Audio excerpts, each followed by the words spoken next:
Hello, you tired little peeps.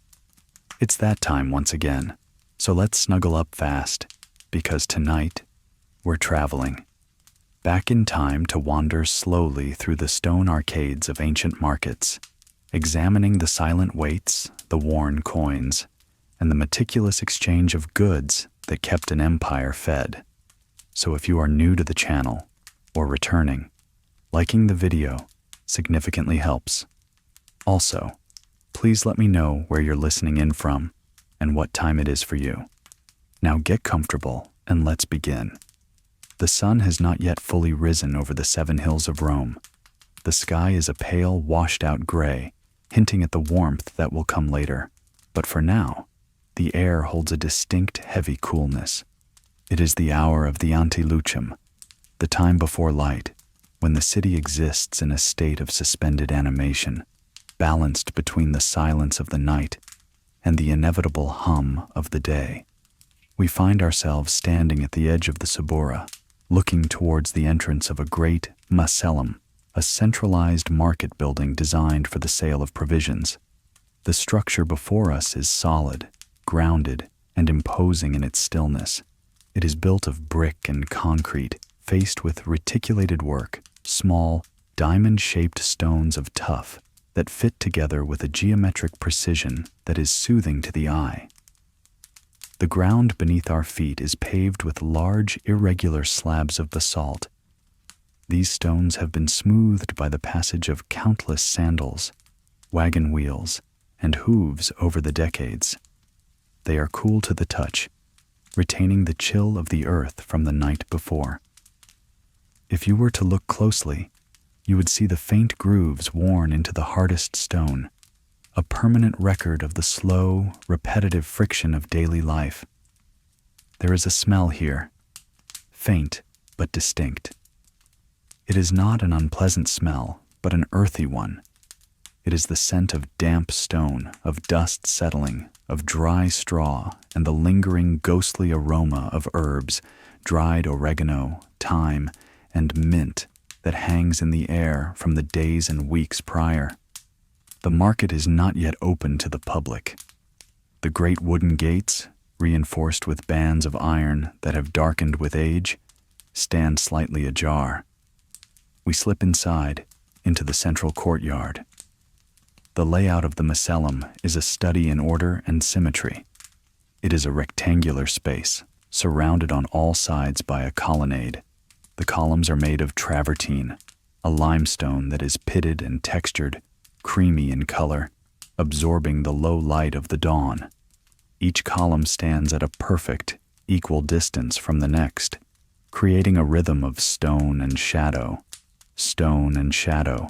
stretching down the length of the walkway. In the center of the courtyard stands a tholos, a round building with a conical roof. This is where the fish market is usually held, but right now, the marble counters are bare. They are clean, washed down with buckets of water the evening before, and they gleam dully in the dim light.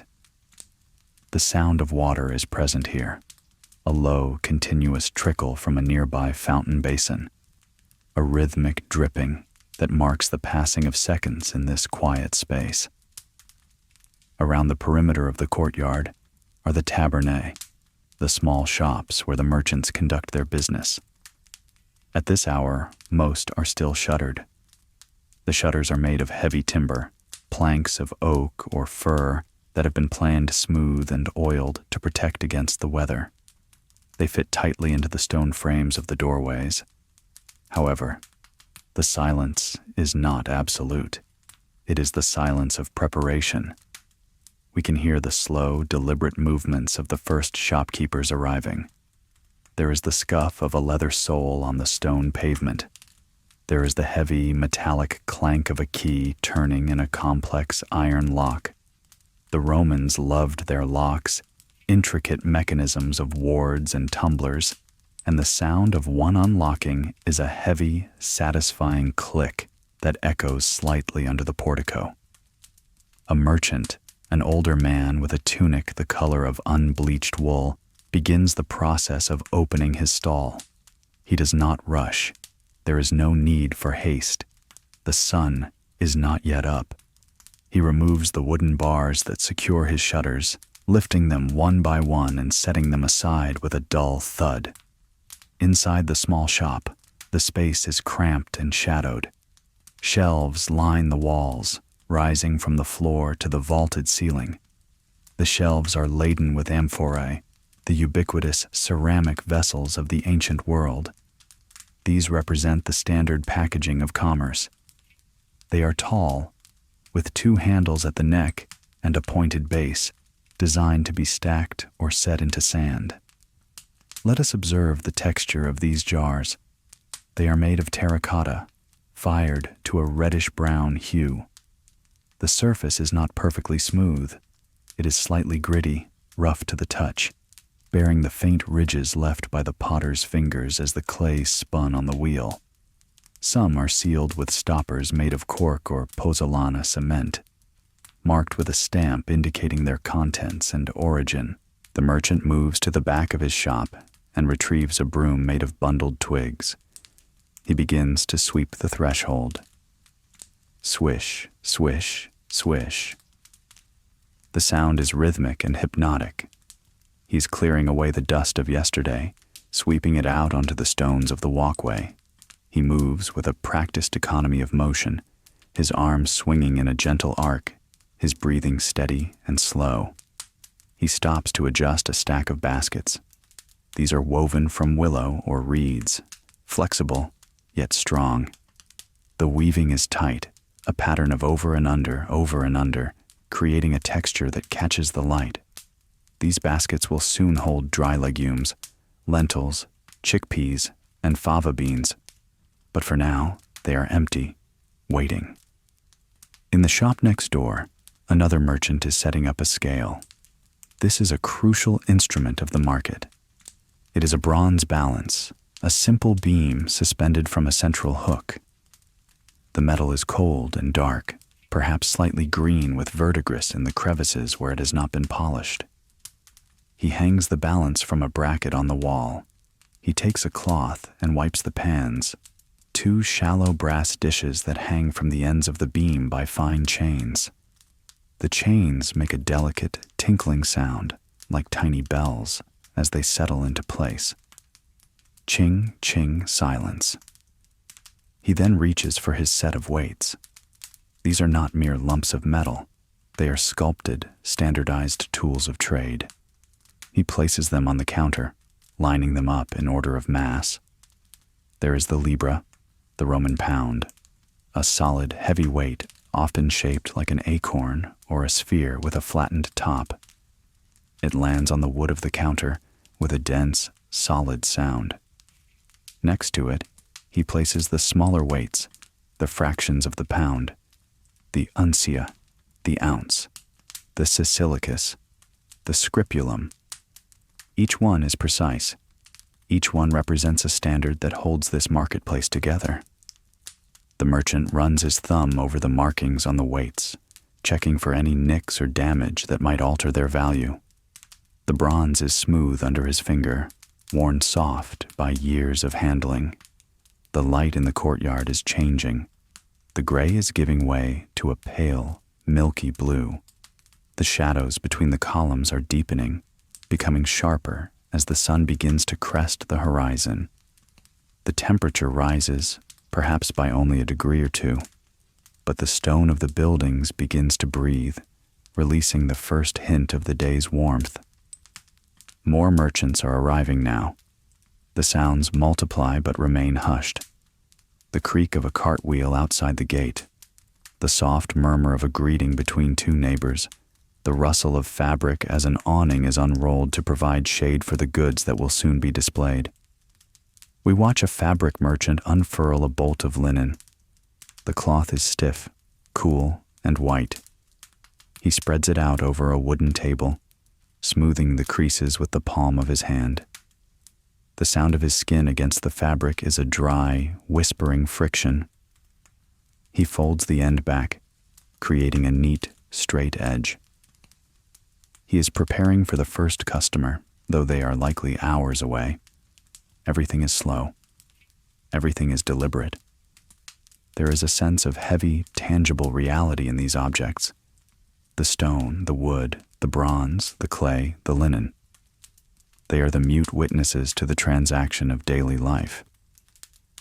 As we stand here, watching the market slowly wake, we can appreciate the stillness of the Roman morning.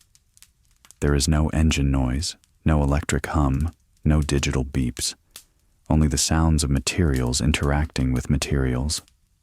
Wood on stone, metal on wood, leather on basalt.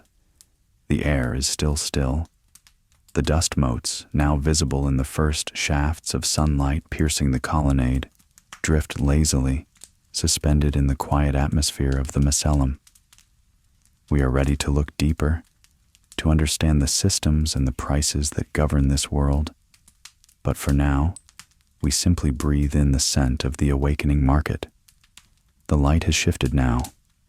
It has moved down from the capitals of the columns and is beginning to touch the pavement in earnest. It is a slow, creeping illumination that reveals the dust motes dancing in the air, but the coolness of the morning remains trapped within the stone walls of the Macellum. We move our attention away from the individual shops for a moment and drift towards a recessed alcove on the side of the courtyard. Here, built into the wall itself, is an object of supreme importance and immense solidity. It is the mensa ponderaria. To the casual observer, it is merely a limestone counter, a long rectangular slab of pale rock, but to the inhabitants of this market, it is the bedrock of trust. It is the official measuring table. The stone is thick, perhaps a foot deep, and it feels permanent, immovable. Let us look closely at the surface of the mensa. Into the top of this thick slab, several deep concave cavities have been carved. They are perfectly circular bowls sunk into the rock. They range in size from large basin-like depressions to small cup-sized hollows. These are not random shapes. They are the physical manifestations of Roman volume. One cavity represents the modius, the standard measure for dry goods like wheat or barley. Another represents the sextarius, a smaller pint-sized measure. The stone has been smoothed by the friction of grain and liquid over years of testing. The edges of the bowls are rounded, soft to the touch, worn down by the hands of the market officials, the aediles, who come here to verify the capacity of the merchant's jars. Imagine the process of calibration. It is a slow, fluid ritual. An official brings a bronze vessel, a standard measure. He pours grain, perhaps hard durum wheat, golden and clicking like dry rain, into the bronze vessel. He levels the top with a straight wooden stick, scraping off the excess with a distinct sh sound. Then, he pours the contents into the stone cavity of the mensa ponderaria. The grain flows, piling up. If the measures are true, the grain should fill the stone cavity exactly to the brim, no more, no less. There is a small hole at the bottom of each stone bowl plugged with a stopper. When the test is done, the official pulls the plug. The grain rushes out through a channel in the stone, down into a bucket waiting below. It is a cycle of filling and emptying, a quiet validation of reality. Next to the measuring table, we see the standard weights for the scales. We spoke of the merchant's bronze weights earlier, but here reside the masters. These are often made of black basalt or dark marble, polished to a glass-like sheen. Some are shaped like spheres, perfect and heavy. Others are shaped like cheese wheels, flat and broad. They sit in a row, silent and authoritative. They possess a gravitational pull.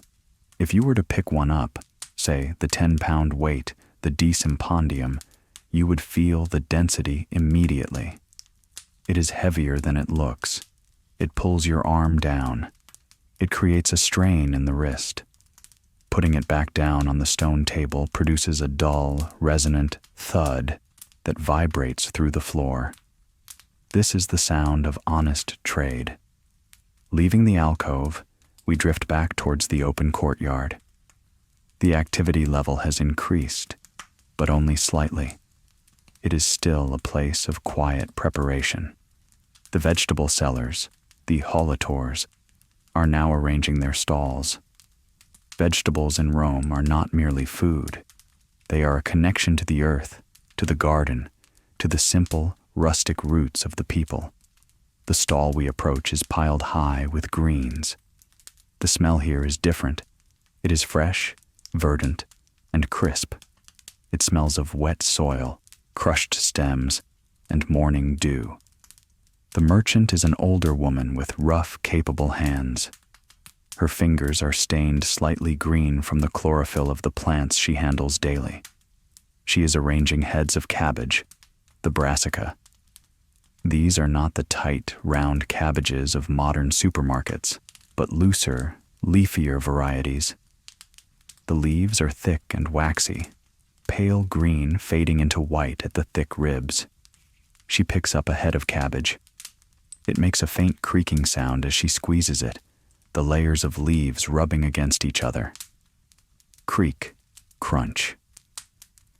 She places it on the counter, stacking it atop another to form a pyramid. The movement is careful. She rotates the vegetable until it sits securely, finding the balance point. Next to the cabbages are the leeks, the porum. They are long, elegant, and quiet vegetables. The white bulbs at the base are clean, the tiny roots trimmed away, leaving only a faint scent of onion. The green stalks transition from a pale, yellowish green to a deep, dark emerald at the tips. They are bundled together with strands of raffia, tied with a simple, secure knot. The merchant takes a watering can, a simple ceramic jug with holes punched in the spout, and sprinkles water over the produce.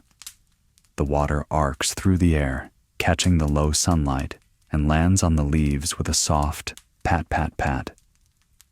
The droplets sit on the waxy cabbage leaves like liquid pearls, refusing to soak in, just resting there, glistening.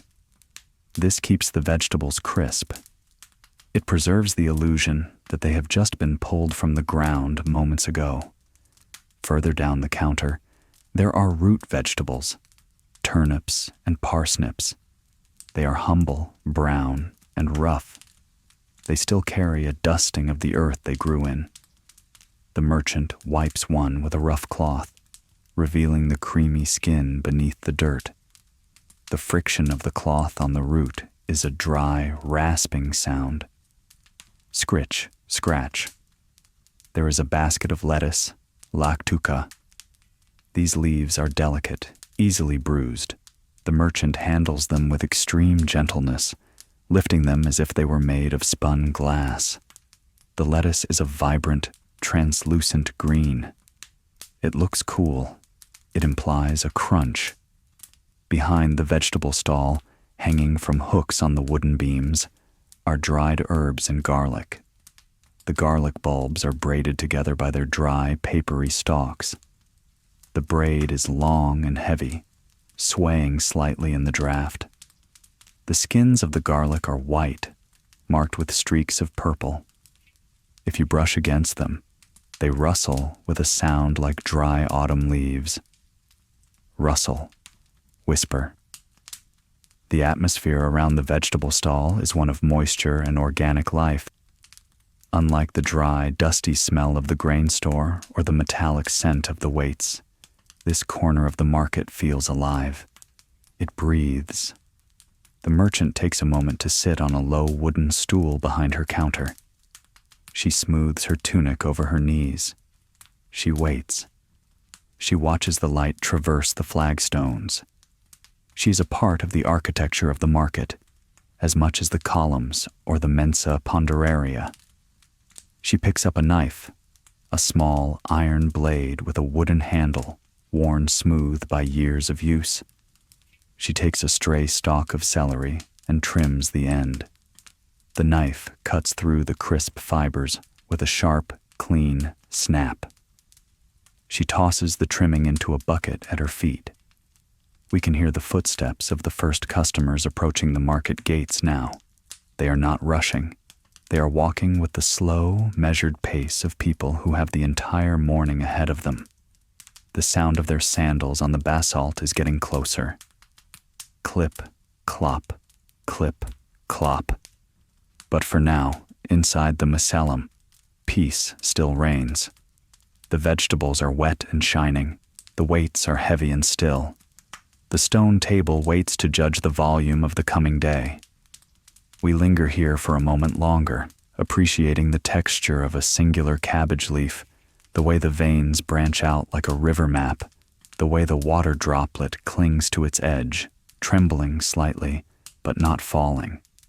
We leave the crisp, cool air of the vegetable stalls and move deeper into the arcade. As we walk, the scent in the air changes. The earthy smell of wet soil fades, replaced by something heavier, richer, and more lingering. It is the scent of olives, not the sharp acidic smell of vinegar, but the smooth, fatty aroma of pressed oil. We have arrived at the taberna of the olearius, the oil merchant. This shop feels different. It feels coated in a layer of calm. The wood of the counter here is darker, stained deep brown by years of absorbing spilled drops of oil. It has a sheen to it, a permanent polish that reflects the growing light from the courtyard. Dominating the space are the dolia. These are massive, spherical earthenware jars. They are too large to sit on a shelf. Instead, they are embedded directly into the masonry of the counter, sunk deep into the concrete structure, so that only their wide, circular mouths are visible. We peer into one of these great jars. The interior is dark, but the surface of the oil catches the light. It is a pool of liquid gold, perfectly still. It acts like a black mirror, reflecting the wooden beams of the ceiling above. There is no ripple. The viscosity of the oil suppresses any movement. It is heavy, silent liquid. The merchant here is a man of slow movements. He has to be. You cannot rush with oil. If you move too fast, it spills, and it spreads, and it stains. He reaches for a ladle, a long-handled scoop made of bronze. The handle is long and slender, ending in a small hook that allows it to hang from the rim of the jar. He dips the ladle into the dolium. There is barely a sound as the metal breaks the surface tension. Bloop. A soft, swallowed noise. He pushes the ladle down, feeling the resistance of the thick liquid. When he lifts it out, the oil does not splash. It streams. Let us watch the oil pour from the ladle back into the jar. It falls in a continuous, twisting ribbon. It is translucent, glowing with a greenish-yellow hue.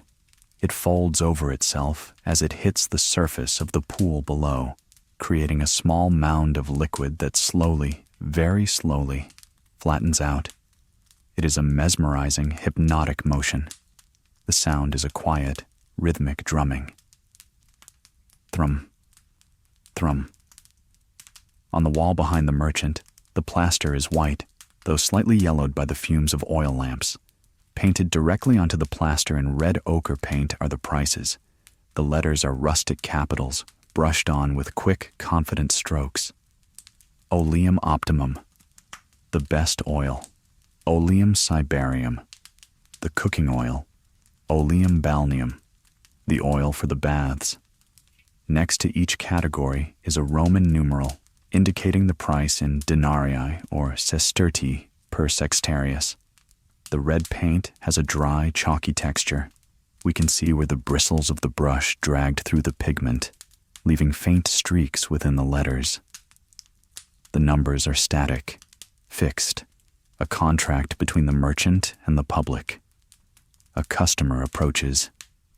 It is a servant from a nearby household, carrying a small jug. The jug is made of simple gray clay, unglazed and porous. The servant places the jug on the counter. The sound is a dull clunk. The transaction begins. There is no haggling here. not for small amounts. The price is on the wall.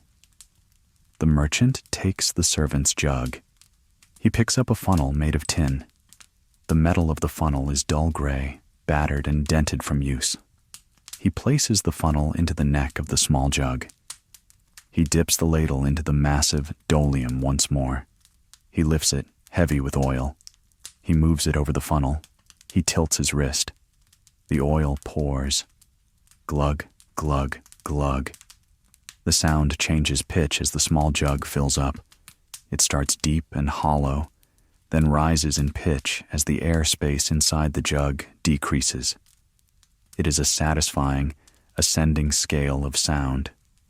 The merchant stops pouring exactly at the right moment. He knows the capacity of his ladle and the capacity of the jug. He taps the ladle against the funnel to shake off the last few drops. Tap, tap. The drops fall. Plip, plip. He removes the funnel. A single ring of oil remains on the rim of the jug, glistening. He takes a small rag, a scrap of old wool, and wipes the rim clean. The motion is circular and precise. He is careful not to waste a drop, but also careful to keep the vessel clean for carrying. He hands the jug back to the servant. The exchange of coins follows. The servant places 2 bronze asses on the counter. The coins are old, the faces of the emperors worn smooth by thousands of thumbs. The merchant slides them off the oily wood and drops them into a leather pouch at his belt. The coins clink together, a muffled jingle against the leather. The servant leaves, clutching the jug. The merchant returns to his stillness. He picks up a rag and polishes the bronze ladle. He wipes the bowl, then the long handle. He hangs it back on the rim of the dolium. The shop is quiet again.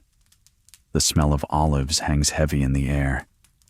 It is a smell that speaks of the sun-drenched hillsides of Italy or Spain, of olive groves rustling in the wind, of heavy stone presses crushing the fruit.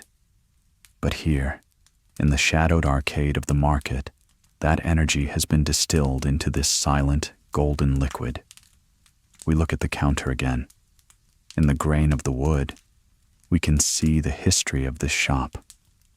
There are dark circles where jugs have stood for years. There are scratches where heavy pots have been dragged. The oil has seeped into these scars, preserving them, darkening them. To the side of the main counter, there are smaller jars. These contain garum, the fermented fish sauce that is the ketchup of the Roman world. The smell here is sharper, salty, and oceanic. The jars are sealed tight with corks and wax. We do not open them. We simply observe the seals. The wax is red, stamped with the merchant's signet ring. The impression in the wax is crisp, perhaps a dolphin or a ship. It is a tiny seal of quality, a promise that the pungent liquid inside has not spoiled. But the oil dominates this space. It is the fuel of the empire. It fuels the lamps that light the night. It cleans the bodies at the baths. It cooks the food. It is omnipresent. And here, in the quiet morning, it is simply a heavy, golden presence, waiting in the dark cool of the ceramic jars. We watch a single dust mote land on the surface of the oil. It sits there, unable to sink, trapped by the tension of the liquid. It is a tiny, insignificant event, but in the silence of the Macellum, it feels like the only thing happening in the world. We step away from the warm, golden scent of the olive oil and turn a corner within the colonnade. The air here feels instantly cooler. It is a deliberate chill, maintained by the architecture. We are entering the carnarium, the sector of the market dedicated to the lanius, the butcher. The flooring here changes slightly. The stones are scrubbed cleaner, perhaps with a harsher sand, leaving them pale and bleached. The smell is faint but distinctive. It is the smell of cold iron, raw timber, and the savory, salty aroma of cured meat. The butcher's stall is dominated by a single massive object, the chopping block. It is the trunk of an ancient oak tree, a solid cylinder of wood that stands waist-high. It is dark with age and heavy use. The top surface is not flat. Decades of impacts have worn it down into a smooth, shallow bowl. Let us look at the texture of this wood. It is a landscape of scars. Thousands of tiny, crisscrossing lines mark the surface where the cleaver has landed. Yet, despite the violence of the action, the wood feels polished. The fat from the meat has seeped into the grain, sealing it, turning the oak into something resembling dark, fossilized stone. The butcher is standing behind this block. He is a large man, wearing a leather apron that is stiff and creased. The leather is stained a deep mahogany color. He is not cutting anything at the moment. He is caring for his tools. In his hand, he holds a cleaver. It is a heavy, rectangular blade of iron. The metal is dull gray, lacking the shine of silver, but the edge is a bright, thin line of polished steel. He holds a whetstone in his other hand. It is a gray, gritty stone, moistened with a drop of oil, water. He begins to sharpen the blade. The motion is rhythmic and repetitive.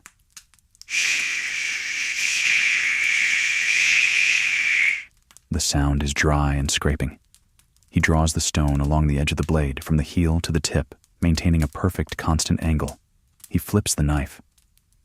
Shh, shh, shh. It is a slow, hypnotic sound. It is the sound of maintenance. It is the sound of preparation. He stops to inspect the edge with his thumb. He does not cut himself. He simply feels the bite of the metal against the ridges of his fingerprint. Satisfied, he places the cleaver on the wooden block. It lands with a heavy, muted thud. Behind him, hanging from iron hooks driven into the overhead beam, are the cured meats. The Romans loved their sausages, their lucanica. We see them hanging in festoons, long chains of links connected by string. The sausages are dry and wrinkled. The casing has tightened around the meat as it cured, creating a texture like parchment. They are a deep, reddish-brown color, speckled with small white islands of fat. They hang perfectly still in the cool air. If a breeze were to catch them, they would bump against each other with a sound like dry wood knocking together. Clack, clack. Next to the sausages hangs a ham, a perna. It is salted and smoked. The skin is a golden brown hue, tough and leathery. The salt crystals have formed a fine white frost on the surface of the meat. It looks preserved. It looks timeless. It is food that has been paused in its decay, held in a state of suspended edible animation. The counter in front of the butcher is made of marble. Unlike the wooden shelves of the grain merchant, this surface is stone. It is cold to the touch. This keeps the fresh cuts cool. On the marble slab sits a loin of pork. The meat is pink, soft, and yielding. The fat cap is a creamy white, smooth like wax. The butcher picks up a smaller knife now, a coulter. This blade is slender and curved. He begins to trim the loin. He moves with surgical precision. He slides the knife under a layer of silver skin. The blade separates the membrane from the meat with a soft, tearing sound. Zip. He pulls the membrane away. It stretches, then comes free. He places the trimming in a bucket. He wipes the blade on a cloth. He rearranges the meat on the marble. He pats it down. The sound of his hand on the meat is a soft, wet pat. A fly buzzes near the counter. The butcher does not swat at it. He simply waves his hand slowly, a gentle dismissal. The fly drifts away, spiraling up towards the ceiling shadows. There are no customers here yet. The morning is still young. The meat is waiting. The butcher leans back against the wall, crossing his arms. He looks at his display. He adjusts the hang of a sausage chain, ensuring the loops are symmetrical. He is an artist of protein. We notice the hooks themselves. They are hand-forged iron. They are black, rough, and pitted. They curve in a sharp question mark shape. Where the metal hook touches the wooden beam, there is a small stain of rust. These are the small details that ground us in reality. The rust, the wood grain, the cold marble, the dry skin of the sausage. Everything in this stall speaks of weight and substance. Meat is heavy. Wood is heavy. Iron is heavy. The gravity here feels stronger than in the rest of the market. It pulls us down, grounding us, making our eyelids feel heavy in sympathy. The butcher takes a breath. We can see his chest rise and fall under the leather apron. The leather creaks softly. Creak. It is a quiet moment of existence between the sharpening of the knife and the arrival of the first buyer. We linger on the image of the marble counter. The veins in the stone are gray and wandering, like smoke trapped in ice. The slab is clean, wiped down with vinegar and water, leaving it smelling sharp and sterile. It is a blank canvas, waiting for the day's work. But for now, it is just cool stone in a quiet room. The cleaver rests on the block. The sausages hang motionless. The world of the carnarium is asleep, waiting to be carved. We leave the butcher's stall, with its heavy iron hooks and cold marble. As we continue our slow walk along the portico, the acoustics of the market begin to change. The sharp clicking of sandals on stone is dampened. The echo of the distant fountain fades. We have entered a zone of silence. We have arrived at the Taberna Vestiaria, the cloth merchant's shop. Here, the walls are not lined with hard jars or bronze tools. They are lined with walls of softness. From floor to ceiling, wooden shelves are packed tight with bolts of fabric, wool, linen, and felt. They absorb the sound of the morning, trapping it within their folds, creating a hushed, library-like atmosphere. The smell here is dry and comforting. It smells of cedar wood, small blocks of it tucked between the layers of cloth to ward off moths. It smells of dried lavender and the faint, dusty scent of fibrous wool. It is a warm smell, like a blanket pulled up on a cold night. The merchant here is handling a bolt of wool, the lana. Roman wool is not the soft, processed fleece of modern times. It is substantial. It is heavy. It has a presence. The merchant lifts a roll of unbleached wool, a creamy, off-white fabric that still holds the faint oiliness of lanolin. He places it on a wide, polished wooden table. Thump. The sound is dull and soft, immediately swallowed by the room. He unrolls a length of it. The sound is a low, frictional whisper. Shh, woo. The fabric rubs against itself, the tiny fibers interlocking and releasing. Let us look closely at the weave. It is a plain weave, a simple over-under pattern. The threads are thick and slightly uneven. If you were to run your hand over it, you would feel the texture, slightly scratchy, warm, and utterly organic. It is a fabric meant to endure. It is the fabric of the toga, that heavy, enveloping garment that requires posture and patience to wear. Next to the wool sits the linen, the linum. This is different. It is cooler. It is smoother. It comes from the flax plant, and the fibers are long and straight. The merchant runs his hand over a bolt of Egyptian linen. It is stark white, bleached by the sun. It feels like cool water against the skin. He prepares to measure a length for a customer who is not yet there.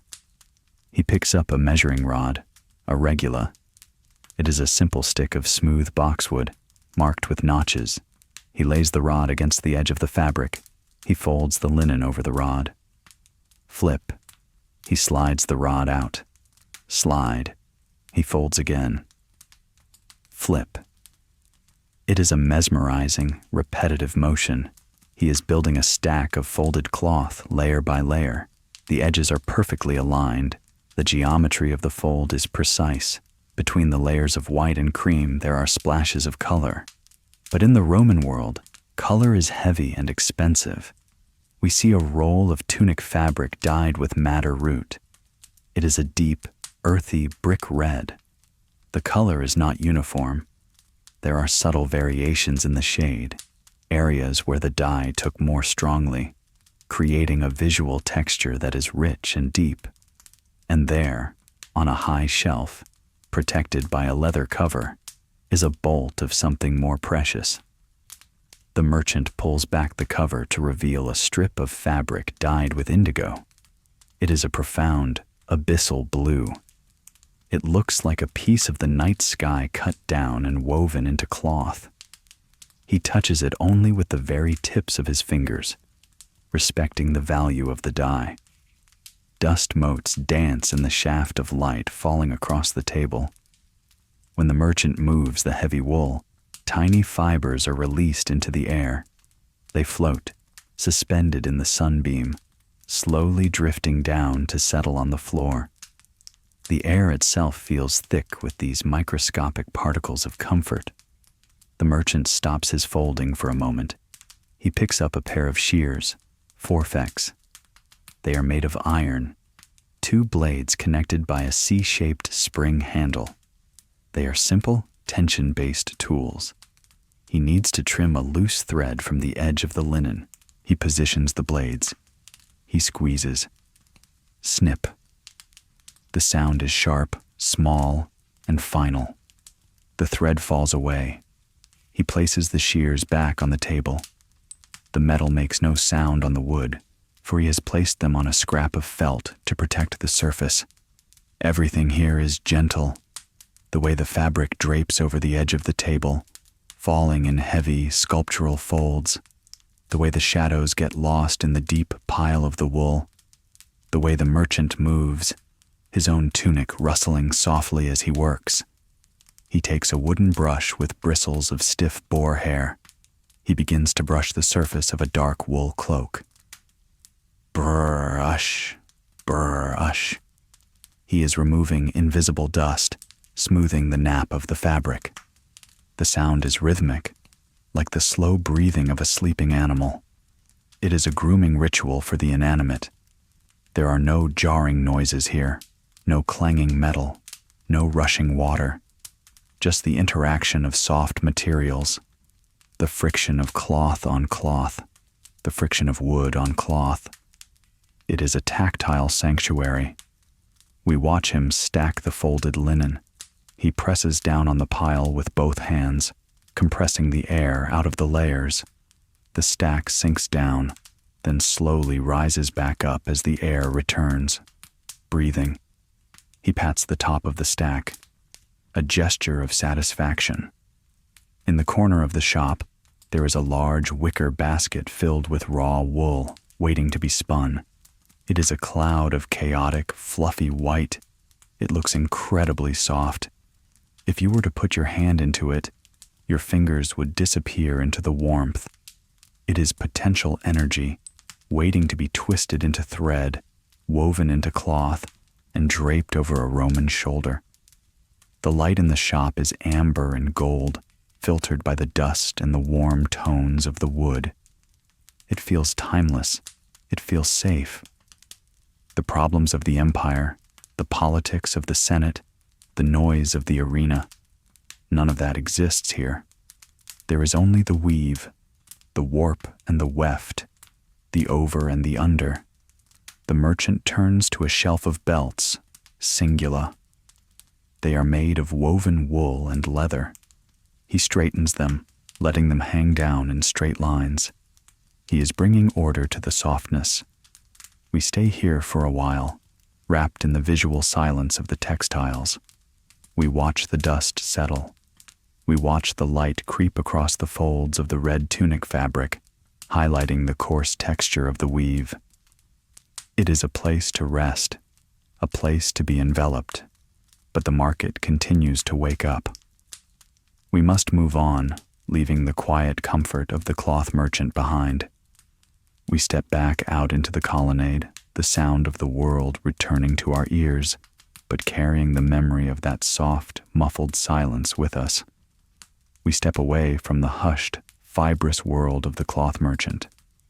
As we walk further down the colonnade, the soundscape shifts again. The muffled silence is pierced by a sound that is sharp, distinct, and universally recognized. It is the high-pitched ching of metal striking metal.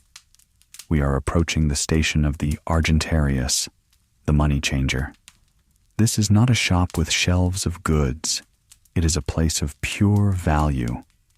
The Argentarius does not sell wheat or oil. He sells currency. He trades one emperor's face for another. His workspace is compact. He sits behind a sturdy table, the mensa. This table is reinforced, heavy oak bound with iron straps. It is a barrier between him and the street. Covering the table is a heavy cloth of green felt. The felt serves a purpose. It dampens the bounce of the coins, keeping them from rolling away, and it quiets the noise just enough to allow for conversation. The money changer is a man of intense focus. He is currently organizing his inventory for the day. He reaches into a leather satchel and withdraws a handful of coins. He pours them onto the green felt.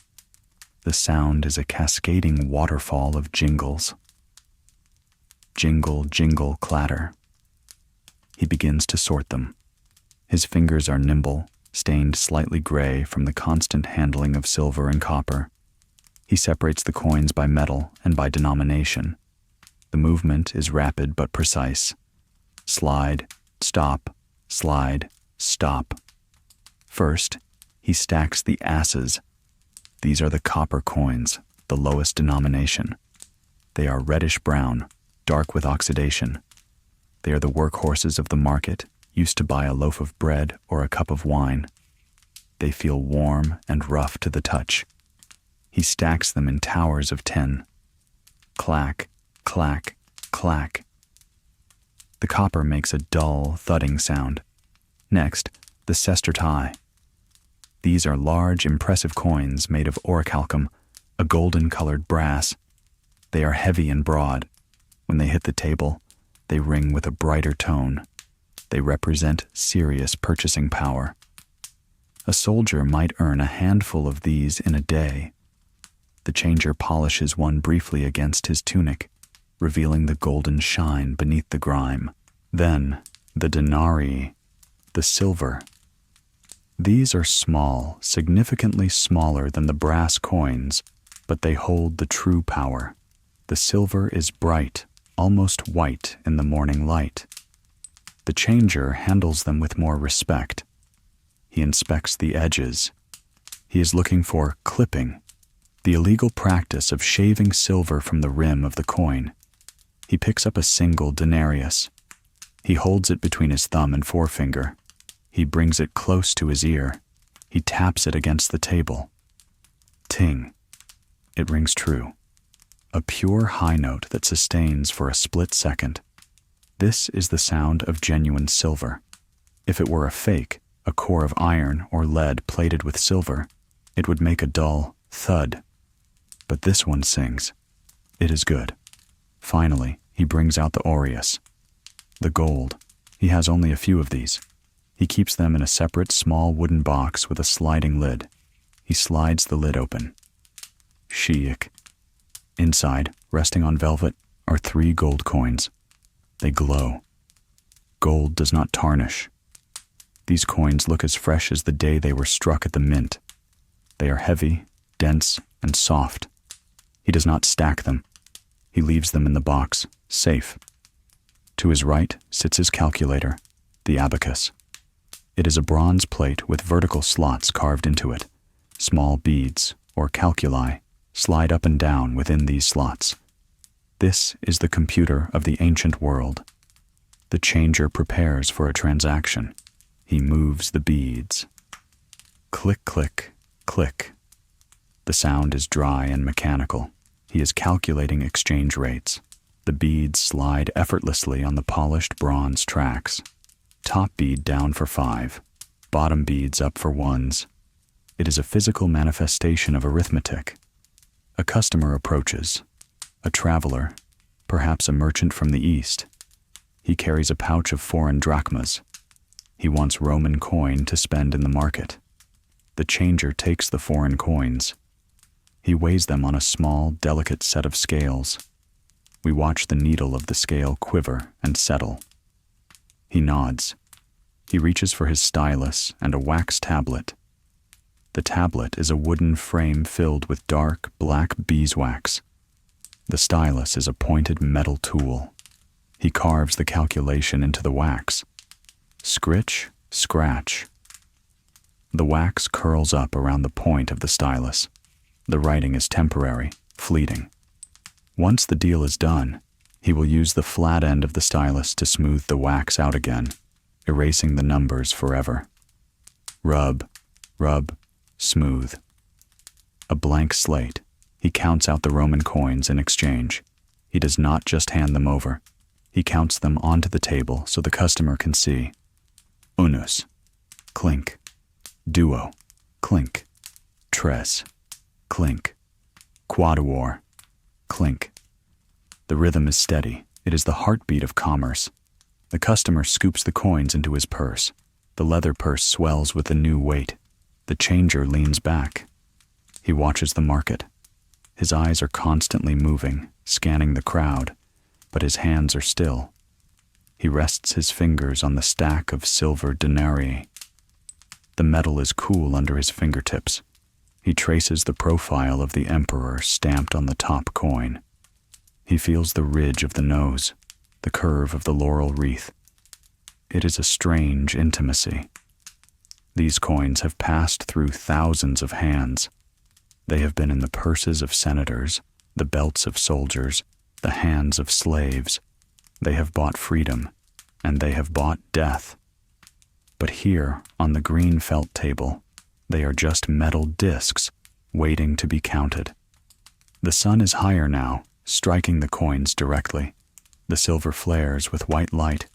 The brass glows gold. The copper absorbs the warmth. The table is a mosaic of metallic hues. We listen to the ambient sound of the station for a moment. The slide of a bead on the abacus. Click. The scratch of the stylus. Scritch. The ring of silver. Ting.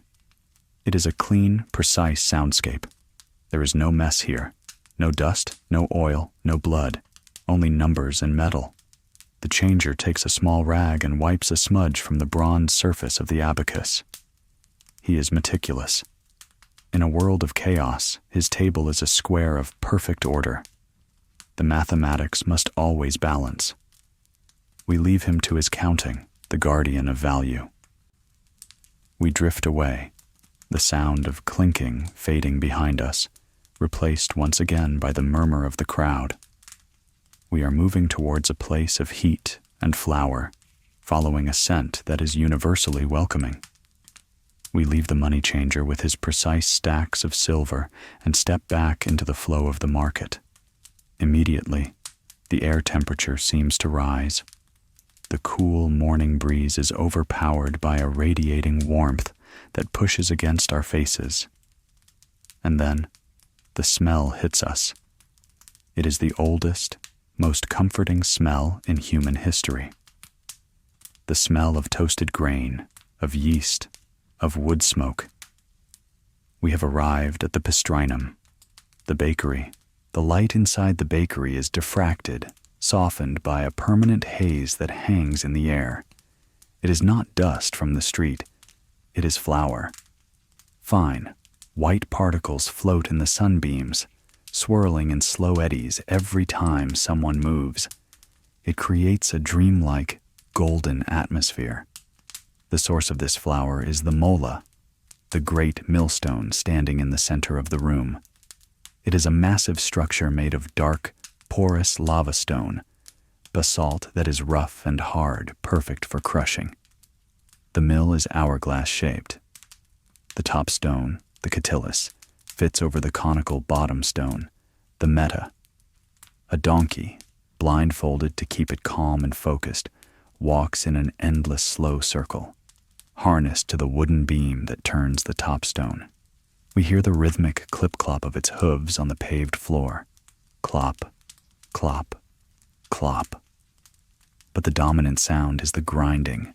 It is a low, rumbling vibration that you feel in your chest as much as you hear. Grind, grind. Stone rubbing against stone, grain being pulverized into powder. The wheat is poured into the top, vanishing into the gap between the stones. Moments later, it emerges from the bottom as warm, soft flour, cascading down the sides of the stone cone like a white waterfall. The baker, the pistor, is a man coated in this white dust. His eyelashes, his eyebrows, the hair on his arms, everything is frosted white. He moves to a large wooden trough, the alveus, where the dough is made. Here, the rhythm changes from the steady grind of the mill to the wet, heavy sound of kneading. The baker takes a mound of flour. He creates a crater in the center. He pours in water. He adds the fermentum, the sourdough starter kept from yesterday's batch. He plunges his hands into the mixture. The sound is sticky and squelching. Squish. Slap. He folds the dough over itself. He pushes it down with the heel of his palm. He turns it. Fold, push, turn, fold, push, turn. It is a labor of physics, transforming loose powder and water into a cohesive, elastic mass. We watch the dough change. It becomes smooth. It becomes shiny. It begins to fight back, springing into shape as the gluten develops. The baker stops to wipe his forehead with the back of his wrist, leaving a streak of clean skin in the layer of flour. Now, he begins to shape the loaves. He tears off a piece of dough and rolls it into a ball between his palms. The motion is circular and soothing. Roll, roll, roll. He places the ball on a floured table. He is making the panis quadratus, the iconic Roman loaf. To achieve the shape, he takes a piece of twine. He ties it around the waist of the dough ball, pulling it tight to create a distinct groove. Then, he uses a wooden tool or perhaps a knife to press 8 indentations into the top, dividing the circle into 8 equal wedges like a pie. This isn't just decoration. It ensures the bread can be easily broken and shared later. Finally, he takes a wooden stamp. It is carved with his name or the name of the bakery. He presses it firmly into the center of the dough. Thump. The impression is left deep in the soft surface. This is his signature. This is his guarantee. The dough must rise. We watch a row of unbaked loaves sitting on a shelf, covered with a linen cloth. If we were to watch for an hour, we would see them slowly exhale, expanding, puffing up, becoming light and airy. They are alive. But now they are ready for the fire. The oven, the fornax, is a massive brick dome in the back wall. The mouth of the oven glows with a deep, angry orange light. The heat coming from it is intense. Inside, faggots of wood have burned down to a bed of pulsing embers. The baker uses a pala, a long-handled wooden peel, essentially a shovel for bread. He slides the peel under a risen loaf. He moves to the oven mouth. He thrusts the peel inside and pulls it back with a sharp jerk. Shh, clack. The loaf slides off onto the hot brick floor of the oven. He repeats this. In, jerk, out, in, jerk, out. The oven floor fills with round, pale mounds. He closes the iron door. Clang. Now we wait. The magic happens in the dark heat. The dough springs up one last time. The oven spring. The sugars on the surface caramelize. The crust hardens. The smell intensifies, filling the entire market arcade outside. It is a smell of home, of safety, of sustenance. Time passes. The baker opens the door. A blast of steam escapes. He reaches in with the peel. He withdraws the first loaf. It has transformed. It is no longer pale and soft. It is a deep, golden brown. The 8 wedges have bloomed, opening up like a flower made of crust. The stamp in the center is crisp and legible. He slides the hot bread onto a cooling rack. And here is the best sound of all. If you lean in very close to hot, fresh bread, you can hear it singing. It makes a faint crackling, popping sound as the crust cools and contracts. Snap, crackle, pop. It is the sound of the bread settling into its final form. The baker stacks the loaves. They are warm stones of nutrition. They are heavy, dense with whole grains. He brushes a little excess ash from the bottom of one loaf. Swish, swish. Outside the shop, a line has formed. People are drawn by the scent, but inside, the cycle continues. The donkey walks, the stones grind, the dough is kneaded. It is a circle of production that never truly stops, feeding the hunger of the city. We watch the dust motes swirl in the heat rising from the fresh bread. The bakery is a warm, hazy cocoon, insulated from the sharp edges of the outside world by layers of flour and heat. We take one last deep breath of that yeast-filled air, filling our lungs with the essence of comfort, before we turn back to the door. We step out of the warm, yeast-scented embrace of the bakery. The air cools immediately, stripping away the humidity of the baking bread. As we move further into the market, the smell changes again. It becomes dry, mineral, and dusty. It is the scent of the earth itself, dug up, shaped, and fired in a kiln. We have arrived at the Taberna Figulina, the pottery shop. This stall is a study in precarious balance. Every surface is covered. There are no soft edges here, only the hard, brittle curves of fired clay. The dominant color is a rich, deep coral red, the signature color of terra sigillata, the high-quality tableware that graces tables from Britannia to Judea. The merchant here moves with a specific kind of grace. He must. To be clumsy in this shop is to destroy one's livelihood. He is currently unpacking a crate that has arrived from a workshop in Iridium. The crate is made of rough pine slats. Inside, the pottery is nestled in a bed of dry straw. The merchant reaches in. Rustle. Crinkle. The straw whispers as he pushes it aside. His hand emerges holding a small bowl. He brushes a stray stalk of straw from the rim. Swish. He holds the bowl up to the light. This is terra sigillata. The surface is not glazed in the modern sense, but coated in a fine slip that, when fired, turns glassy and smooth. It shines with a waxy luster. He runs his thumb over the surface. It is impossibly smooth, almost oily to the touch, yet hard and unyielding. He places the bowl on a stack of identical bowls. Clack. The sound is bright, sharp, and short. It is the sound of high tension. He reaches for another. Rustle.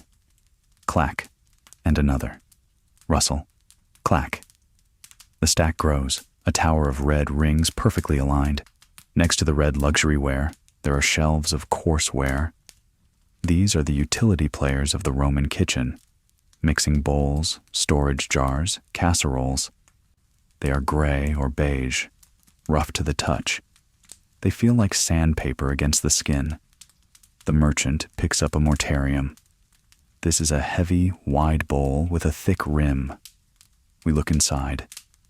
The interior surface is studded with coarse grit. Tiny pebbles and crushed pottery embedded into the clay before firing. This is a tool for grinding. Imagine the pestle grinding against this surface. Grr, unch, grr, unch. It is a texture designed for friction, for crushing herbs and spices into pastes. The merchant runs his palm over the grit to check its sharpness. The sound is a dry rasp, like wind over dry leaves. On a lower shelf, we see the lucernae, the oil lamps. There are hundreds of them, arranged in neat rows like a miniature army. They are small, oval-shaped vessels made of mold-made clay. Each one fits perfectly in the palm of a hand. We pick one up with our eyes. It is light. The clay is a pale buff color. On the top disc of the lamp, there is a relief image, a tiny picture stamped into the clay. This one shows a gladiator, another shows a dolphin, another, a simple geometric rosette. The merchant picks up a lamp to inspect the nozzle, the small hole where the wick will protrude. He blows through it to ensure the airway is clear. Ooh! A soft sound of air rushing through the ceramic tunnel. He places it back on the shelf. Click. The acoustics of this shop are unique. The thousands of hollow vessels act as resonators. If you speak here, your voice sounds slightly different, bouncing off the curved surfaces of the jars. A customer arrives, looking for a water pitcher, a Ursius. The merchant selects one from a high shelf. It has a graceful handle and a narrow neck. But before he sells it, he must prove it is sound. He performs the ringing test. He holds the pitcher by the handle, suspending it in the air. He takes a small wooden stick and taps the belly of the pot. Pieing. The sound is clear, bell-like, and musical. It resonates for a long moment. This tells us the clay is solid. There are no hidden cracks. The structure is integral. If the pot were cracked, the sound would be a dull, lifeless thud. But here, everything sings. Ping, ting, cling. It is a shop of hidden music. The merchant wraps the pitcher in a layer of dried grass, binding it with a cord to protect it for the journey home. The friction of the grass against the clay is a dry, whispering sound. Scrunch, twist, knot. In the back of the shop, there are the massive amphorae that we saw earlier at the oil merchant's, but here they are empty. They are hollow echoes. They are waiting to be filled.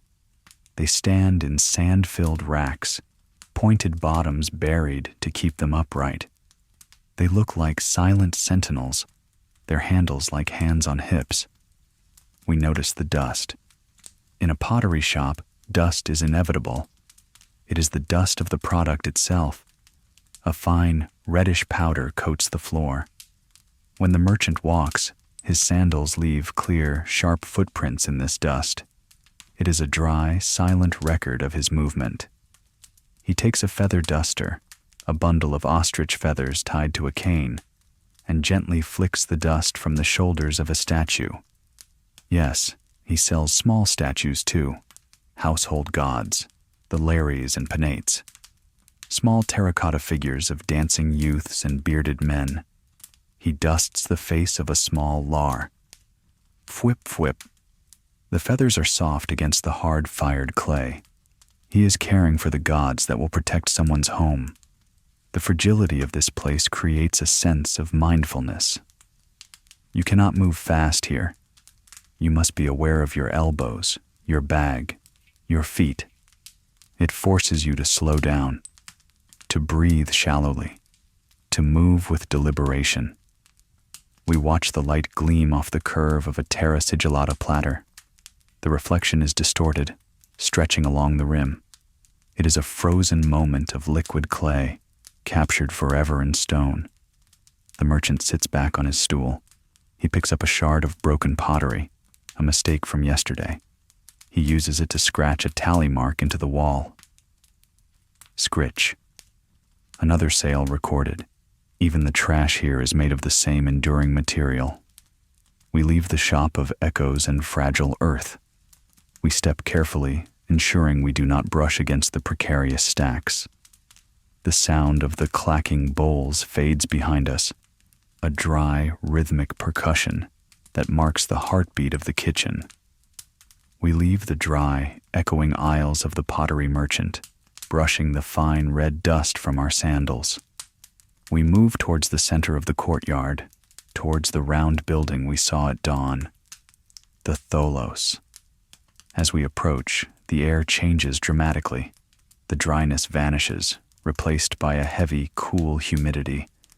The smell is distinct and sharp.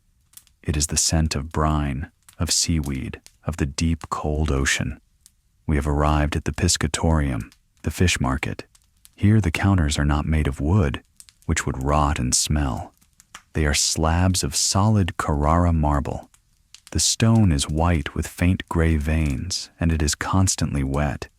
Water is the currency of this stall. It must flow to keep the catch fresh.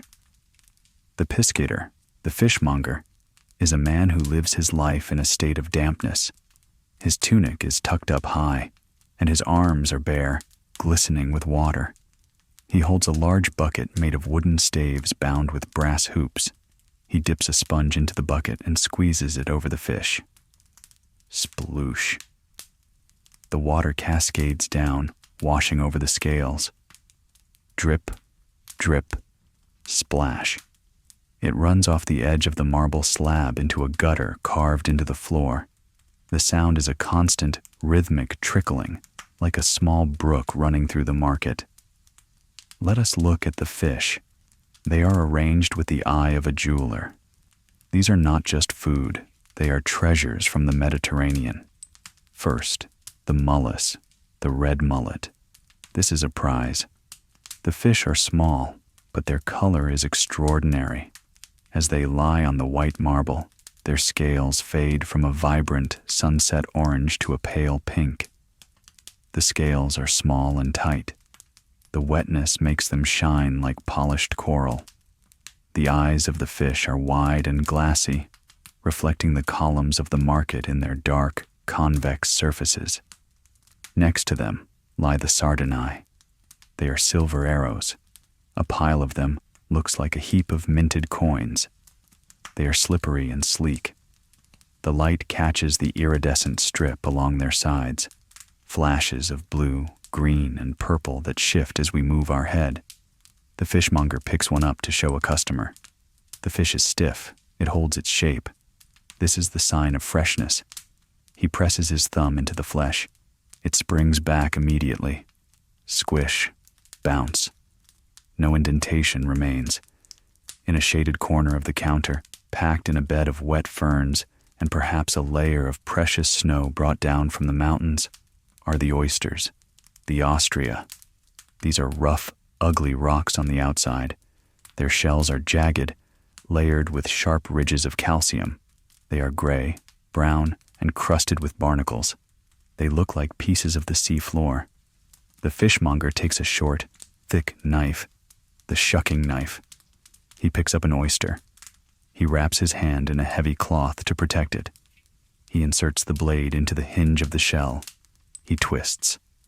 Crack. The sound is sharp, the breaking of the seal. He pries the shell open. The top shell comes away. Inside, nestled in the deep cup of the bottom shell, sits the oyster meat.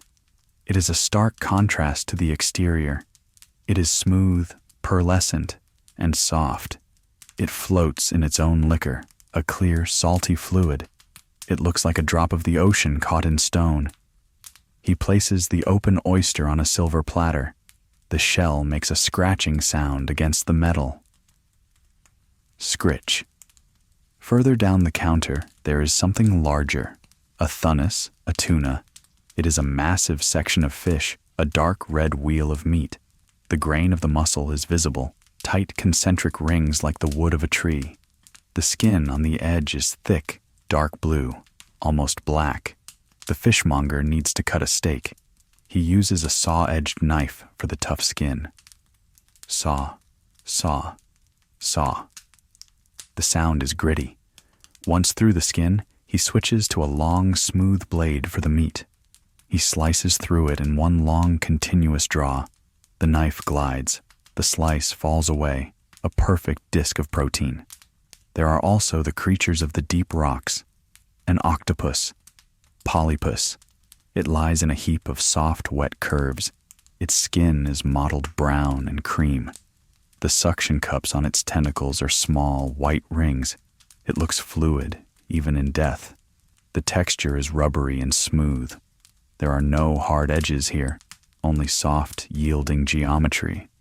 The floor of the piscatorium is paved with small mosaic tiles, creating a non-slip surface, but it is wet.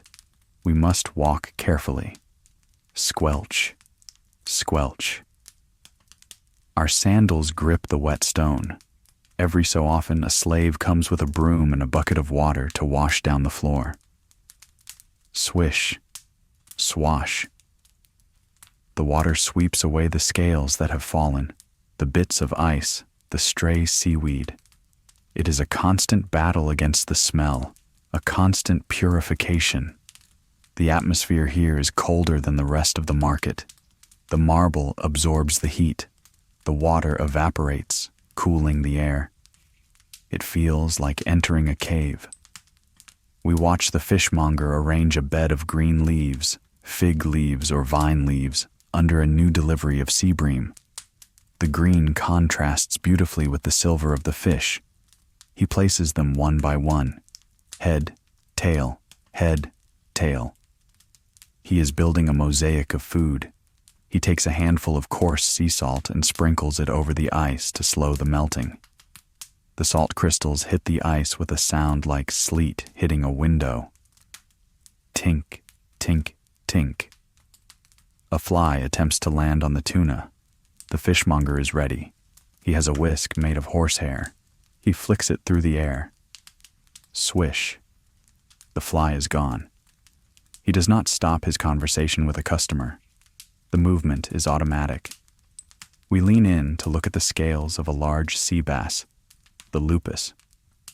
The scales are large, like thumbnails. They overlap perfectly, a suit of armor designed by nature. They are semi-transparent, outlining a pattern of dark gray mesh against the silver skin. The water drips from the tail of the fish. Plip, plip, plip. It lands in a small puddle on the marble. The ripples spread out, distorting the reflection of the overhead awning. It is a quiet, wet world, a place of muted sounds and cool surfaces. The violence of the catch is long over. Now there is only the peaceful display of the ocean's bounty, waiting to be taken to a Roman kitchen. We watch the water run in the gutter, carrying a single shimmering fish scale away into the darkness of the drain. We turn away, feeling the cool dampness clinging to our skin, ready to find a warmer, drier place to rest our eyes. We step away from the wet marble and the dripping water of the fish market. As we dry our sandals on the paving stones, the air undergoes a profound transformation. The sharp, salty tang of the sea evaporates, replaced by a wall of scent that is warm, complex, and intoxicating. We have arrived at the stall of the Ungentarius, the seller of perfumes and exotic spices. This is a small shop, tucked away in a corner protected from the wind, so that the precious powders are not blown away. The air here feels heavier, thicker. It is laden with the invisible particles of 1,000 scents. Frankincense from Arabia, pepper from India, cinnamon from the edges of the known world. The counter is not made of rough wood or cold stone. It is covered in a fine cloth of purple felt, a soft landing pad for the delicate goods sold here. The most striking visual element in this shop is the glass. Roman glass. It is not the crystal clear glass of our time. It is a pale aquatic green, or a soft translucent blue. The bottles, the unguentaria, are tiny. Some are long and slender like teardrops. Others are round and squat like small onions. The glass is imperfect. If you look closely at a bottle, you can see tiny bubbles trapped within the walls of the vessel. Frozen breath. The surface is slightly uneven, rippled by the cooling process. These imperfections catch the light, making the bottles glow from within. The merchant here does not heave sacks or swing cleavers. He works with the tips of his fingers. He holds a pair of tweezers made of silver. He is extracting a small lump of resin from a wooden box. This is tuz, frankincense. It looks like a small yellow pebble. It is a tear of dried sap. The surface is dusty and opaque, but where it has chipped, the interior is shiny and golden. The merchant drops it onto a small brass tray. Tink. The sound is tiny, a miniature percussion. Next to the frankincense is the myrrha. These lumps are darker, reddish-brown, and look rougher. They smell of earth and bitterness, a deep, grounding scent that lingers in the back of the throat. But the true treasure lies in the small bags of piper pepper. In Rome, this is black gold. The peppercorns are small, wrinkled, and hard. They are a matte black, absorbing the light. The merchant uses a tiny scoop, no larger than a thimble, to measure them out. He pours a scoop of peppercorns into a small linen sachet. The sound is like dry rain hitting a roof. Ch-ch-ch-ch. It is a dry, rattling whisper. He ties the sachet with a piece of red thread. His movements are slow and ritualistic. He is wrapping luxury. On a high shelf, safe from accidental bumps, sits the most expensive item of all. Crocus, saffron. It is kept in a sealed alabaster jar. The merchant opens it only for a serious buyer. When the lid is lifted, the scent is hay-like and metallic. Inside, the red stigmas lie in a tangled heap. They weigh almost nothing. To weigh saffron is to weigh air. The scales here are much smaller than the ones we saw earlier. They are delicate instruments of jewelry. The beam is thin as a knitting needle. The weights are tiny squares of silver. The merchant places a single weight on one pan. He uses the tweezers to add saffron threads to the other. 1 thread, 2 threads, 3 threads. He watches the needle quiver. It breathes. It settles. The balance is achieved. Let us watch him prepare a perfume oil. He takes a large jar of olive oil, which has been infused with rose petals for weeks. The oil has taken on a pale pink hue. He places a small glass funnel into the neck of a green perfume bottle. He pours. This requires a steady hand. The oil flows in a thin, viscous stream. It is silent. As the bottle fills, the air is suddenly filled with the scent of a rose garden in bloom. It is a floral explosion in the dusty market. He stops exactly at the neck of the bottle. He takes a stopper, a small piece of cork wrapped in leather, and presses it in. Squeak, twist. The scent is trapped. The dust motes in this shop are particularly beautiful. Because the air is still, they float in slow motion. They are illuminated by the shafts of sunlight that cut through the haze of incense smoke. We can see them dancing, golden specks turning in the quiet air. There is a mortar and pestle on the counter, made of smooth agate. The merchant needs to grind a mixture of herbs for a medicinal salve. He places dried mint and thyme into the bowl. He begins to grind. Grind, crush, grind. It is not a harsh sound. The agate is smooth. The herbs crumble into powder. The friction releases a fresh, green smell that cuts through the heavy resins. The motion of the pestle is circular, round and round, a hypnotic spiral of crushing. He taps the pestle on the edge of the mortar to knock off the powder. Tap, tap. A customer, a wealthy matron, is examining a set of ivory hairpins displayed on the velvet. The merchant picks one up. The ivory is creamy and yellowed with age, smooth as butter. He turns it over in his fingers, showing the carving of a bird on the head of the pin. There is no sound, just the soft brush of skin against polished bone. The atmosphere here is one of secrecy and intimacy. People whisper in the shop. They lean in close to smell the wares. They close their eyes to inhale. It is a sensory escape from the noise and grit of the street. We watch a single drop of spilled oil slowly slide down the side of a glass bottle. It moves with agonizing slowness, leaving a shiny trail behind it. It reaches the bottom and stops, forming a tiny bead of liquid light. The merchant wipes the counter with a soft cloth. He polishes the brass tray. He aligns the glass bottles so their necks form a perfect straight line. He is a curator of smells. The world outside, the shouting, the carts, the heat, feels very far away. Here, there is only the scent of distant lands and the quiet clink of glass on glass. We linger for a moment, letting the smell of frankincense settle into our clothes, carrying the memory of the East with us as we turn to leave. We drift away from the heady, intoxicating clouds of frankincense and spice. As the scent of the East fades, a new, earthier aroma begins to take its place. It is a smell that signifies durability and travel. It is the sharp, pungent scent of tanned hides, oak bark, and beeswax. We have arrived at the Taberna Sutrina, the workshop of the shoemaker. The space here is cluttered but organized. The walls are festooned with footwear. Pairs of sandals, solei, hang by their straps from wooden pegs, dangling like strange fruit.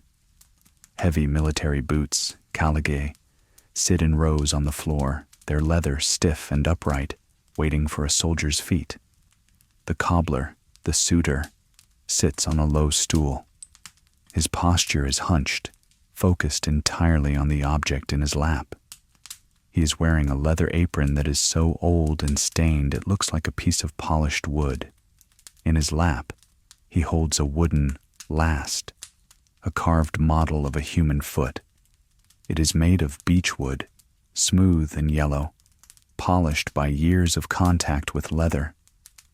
Wrapped tightly around this wooden foot is a piece of thick cowhide. He is shaping a new shoe. Let us listen to the sound of the leather. He grips the hide with pliers to stretch it over the heel of the last. He pulls. Creak. It is a slow, protesting sound. The fibers of the leather are tight. They groan under the tension. He holds it there, hammering a small tack to keep it in place. Tap, tap. The tack bites into the wood.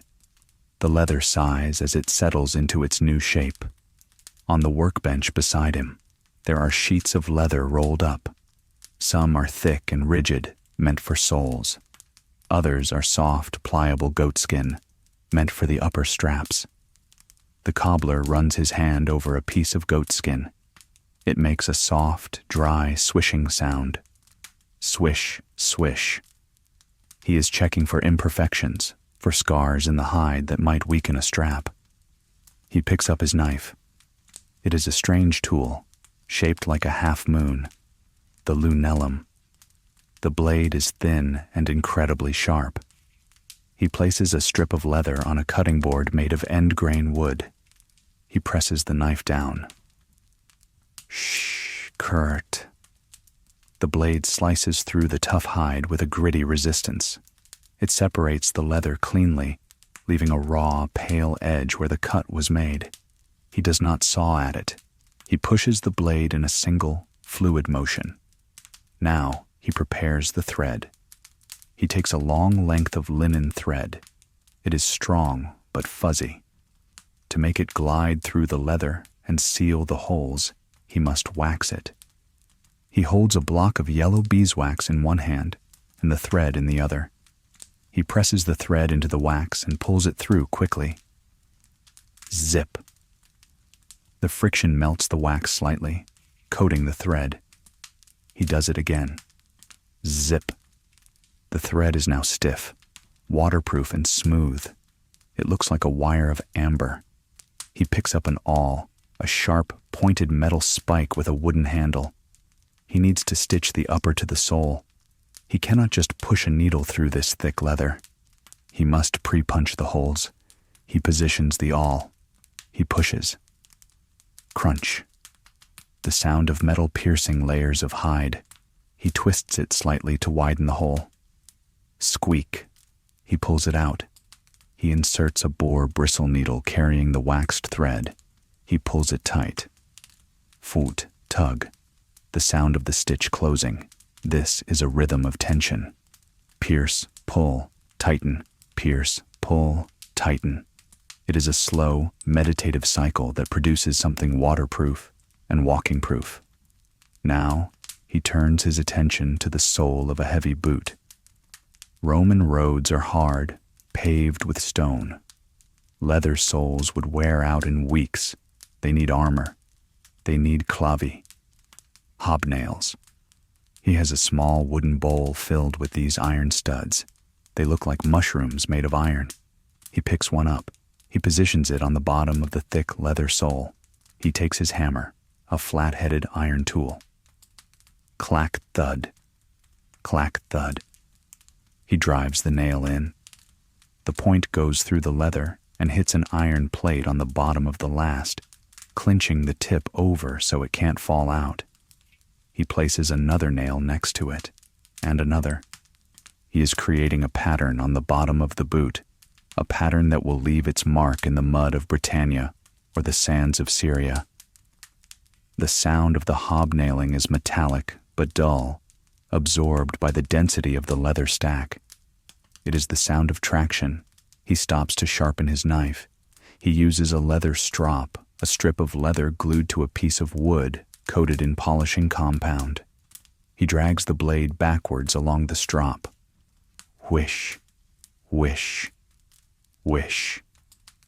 The sound is rhythmic and soothing. The blade gleams. A customer approaches to pick up a repaired sandal.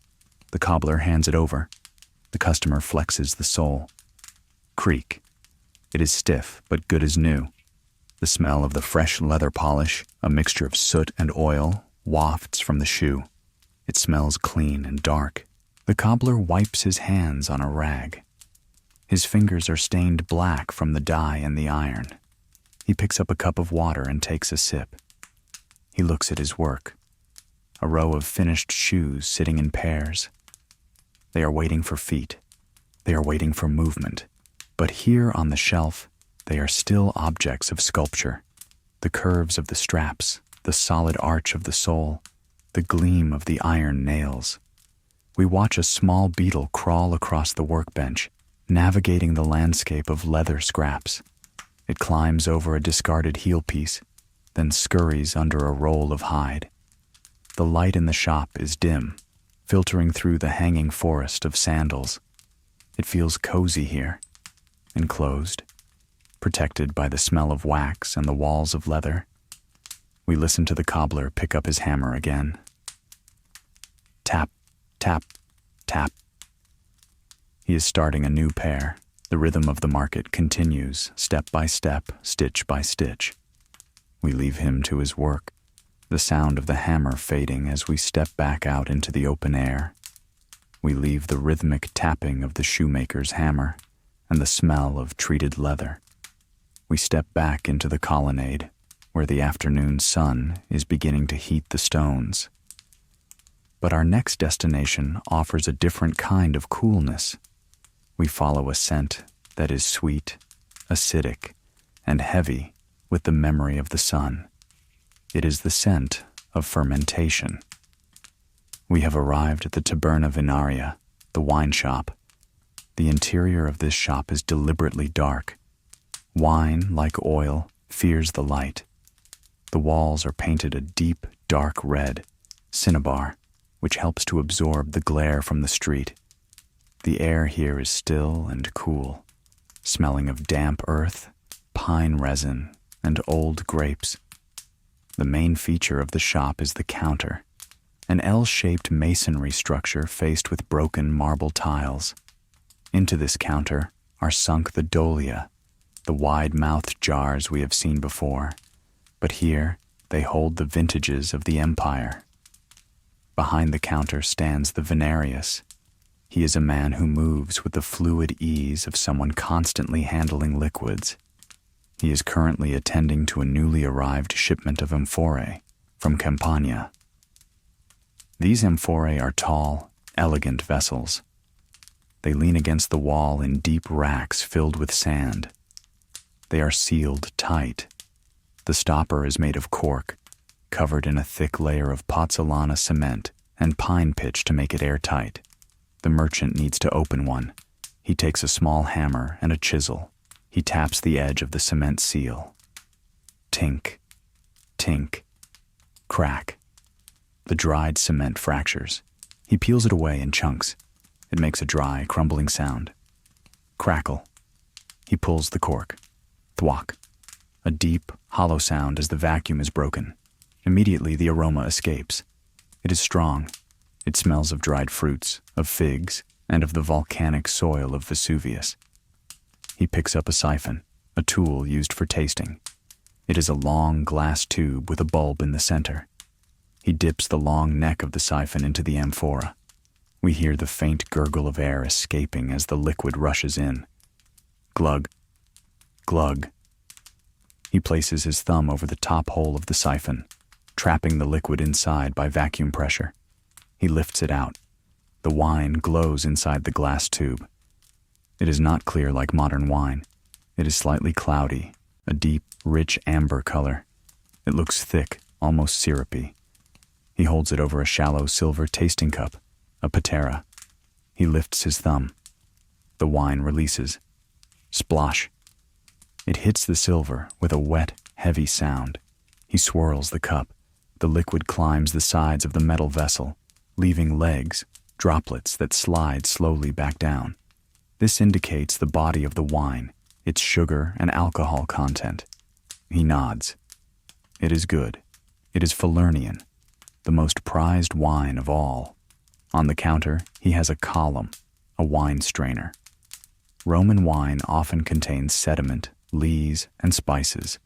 The strainer is made of bronze, pierced with hundreds of tiny, intricate holes in a geometric pattern.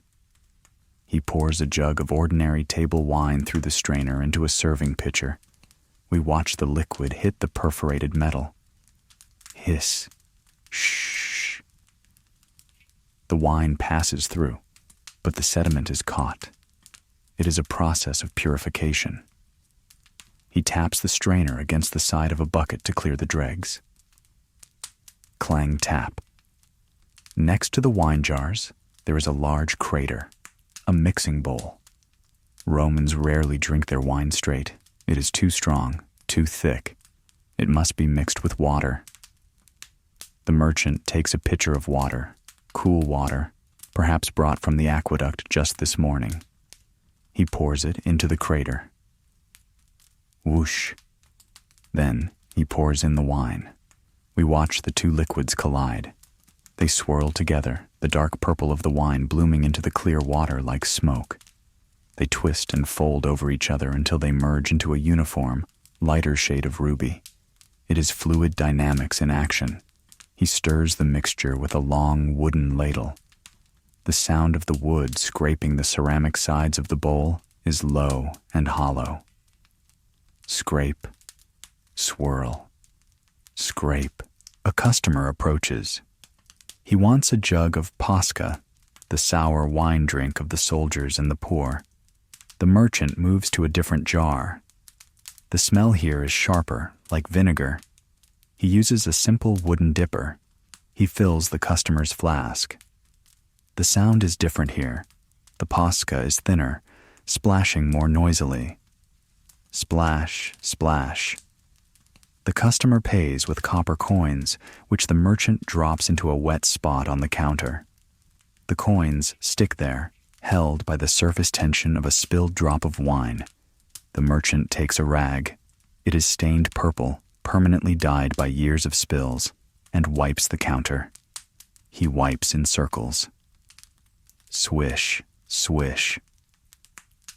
The wet marble gleams for a moment, reflecting the rows of amphorae before drying back to a matte finish. We notice the labels on the amphorae. They are not paper. They are tituli picti, painted inscriptions in black or red ink directly on the neck of the jar. They list the weight of the empty jar, the weight of the wine, the name of the producer, and the year by the names of the consuls. The merchant traces a label with his finger. L. Opimio Consul. A very old vintage. He is checking his inventory. He makes a mark on a wax tablet. The air in the shop is drowsy. The alcohol fumes, the darkness, the slow movement of the liquids. It all contributes to a sense of heaviness. A fly buzzes lazily around the rim of a cup, drunk on the vapors. It lands, rubs its front legs together, and flies off again. Bzz. There is a rhythm to the drips, a small leak from a cracked spout on a cheap jar. Drip, silence. Drip, silence. Drip. It marks the time. The merchant rearranges a stack of empty cups. They are made of cheap, red, glossy pottery. He stacks them. Click, click, click. He is building a tower of potential drinks. He pauses to wipe his hands on his apron. His hands are stained, the cuticles dark with the tannins of the grape. He looks at the light filtering through the vine leaves outside. The leaves cast dancing, dappled shadows on the floor. Light and dark, light and dark. We watch the sediment settle to the bottom of the mixing bowl, a slow, silent cloud of particles drifting down to rest. It is a peaceful chemical process. The taberna venaria is a place of transformation. Grapes into juice, juice into wine, wine into water, and finally into the blood of social life. But here, in the quiet afternoon, it is just liquid in jars, waiting in the cool dark. We leave the merchant to his pouring and his mixing. We step out of the heavy, grape-scented air, feeling slightly lightheaded from the fumes, ready for the next step in our journey through the market. We step away from the dark, vinous atmosphere of the wine merchant. We move back into the light, but we seek a different kind of shelter. We are looking for a place where the noise of the market is not just dampened, but actively discouraged. We follow the scent of dry reeds, cedar oil, and carbon ink. We have arrived at the Taberna Libraria, the bookseller's shop. This space is dry. It has to be. Moisture is the enemy here. The shop is narrow, lined from floor to ceiling with wooden shelving units called nidi, or nests. In each nest lies a scroll, a volumen. They are stacked like logs of wood, round end facing out.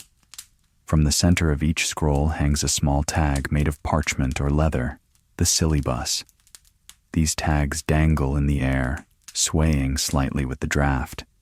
They bear the titles of the works: Virgil, Ovid, Cicero, cookbooks, agricultural manuals.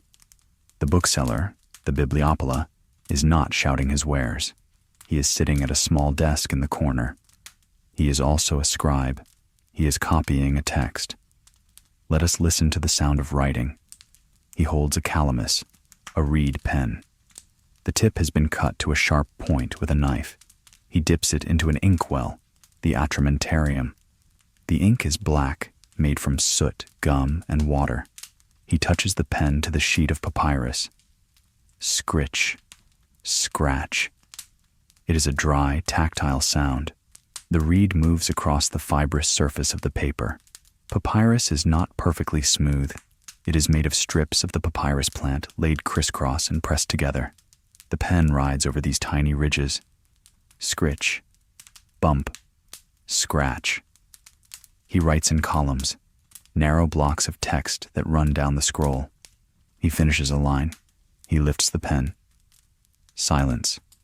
He dips for more ink. Tap. He writes the next line. He is copying a poem. The letters are rustic capitals, elegant, slightly curving, leaning forward. The wet ink glistens for a moment, a liquid black mirror, before soaking into the thirsty fibers of the plant and drying to a matte dark gray. On the desk beside him sits a piece of pumice stone. He uses this to smooth the papyrus before he writes, or to erase a mistake. If he makes an error, he doesn't use rubber. He scrapes the ink off with a blade, or rubs it away with the stone. Rub, rub, rub. The sound is like sandpaper on wood. A customer is browsing. He pulls a scroll from the shelf. Slide. The parchment tag flutters. He holds the scroll in both hands. To read it, he must use both hands in a coordinated motion. His right hand unrolls the beginning, while his left hand rolls up the part he has finished. We watch this motion. It is a continuous flowing gesture. The scroll reveals itself a few inches at a time. The papyrus is a pale, creamy yellow. It makes a distinct sound as it unrolls. Crinkle, rustle.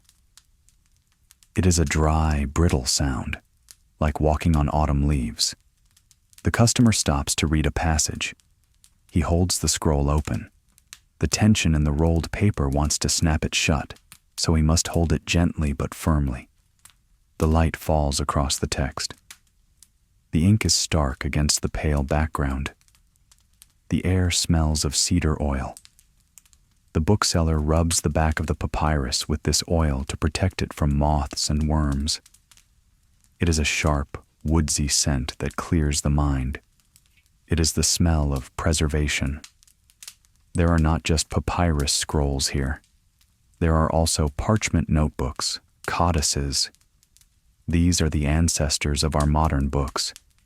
Pages made of animal skin, sewn together at the spine. The bookseller picks up a stack of blank parchment pages. He needs to bind them.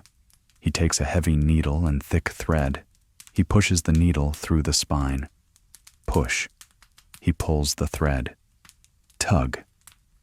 It is a quieter process than the shoemaker's, but similar. He is building a container for ideas. On the counter, there is a display of writing accessories for sale. Bronze ink pots with hinged lids, bundles of reed pens tied with raffia, wax tablets for temporary notes.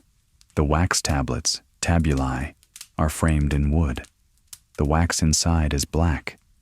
If you look closely, you can see the ghostly impressions of old words that have been smoothed over. A palimpsest of grocery lists, school exercises, and love letters, all erased and forgotten. The bookseller stops writing to sharpen his pen. He takes a small knife. He shaves a sliver of reed from the tip. Slice. The sound is tiny. He checks the point against his thumbnail. It must be perfect. If it is too dull, the letters will be blotchy. If it is too sharp, it will tear the paper. He returns to the page. He is entering a rhythm now. The letters flow. Scritch, scratch, scritch. It is the sound of civilization recording itself. Outside, a cart rumbles past, the heavy wheels shaking the ground. Inside the shop, the hanging tags vibrate, dancing on their strings. Wiggle, wiggle. But the scribe does not look up. He is lost in the world of words. We notice a fine layer of dust on the upper shelves. This is a slow-moving inventory. Some of these scrolls have been here for years, waiting for the right reader. They are sleeping knowledge.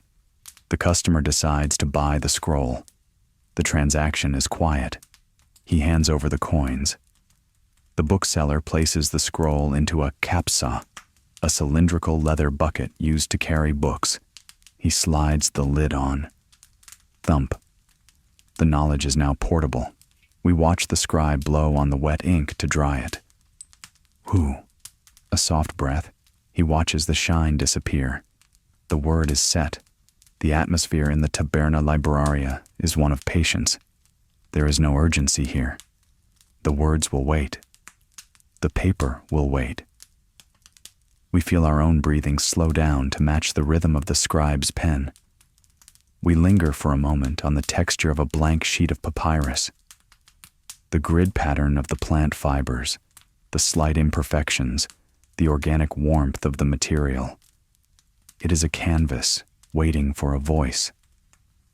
We leave the shop quietly, trying not to disturb the concentration of the writer. The sound of the scritch-scratch follows us to the door, a tiny, persistent sound that echoes down through history. We step out of the quiet, studious atmosphere of the bookstore. The sun has moved significantly across the sky now. The sharp, bright light of midday is softening into the heavy, golden haze of the late afternoon. As the day begins to wane, The market shifts its focus from the necessities of life, bread, oil, wood, to the luxuries of the evening. We follow a scent that is sweet, cloying, and incredibly fresh. It is the smell of a garden concentrated into a single stall. We have arrived at the station of the coronarius, the garland maker. In Rome, flowers are not just for decoration, they are a social necessity. No banquet, no sacrifice, no celebration is complete without a crown of living plants. The stall is a riot of color against the gray stone of the colonnade. The counter here is wet, covered in damp moss to keep the stock fresh. Piles of cut flowers lie in organized chaos. There are roses, rosé. They are not the stiff, long-stemmed roses of today. These are Gallica roses, wilder, more open, with fewer petals, but a scent that is powerful and spicy. They are deep pink and striped with white. There are violets, violet. Small, dark purple nods of color that smell like sugar and rain. There is myrtle, myrtus. Dark, glossy green leaves that smell sharp and medicinal when crushed. There is ivy, hedera.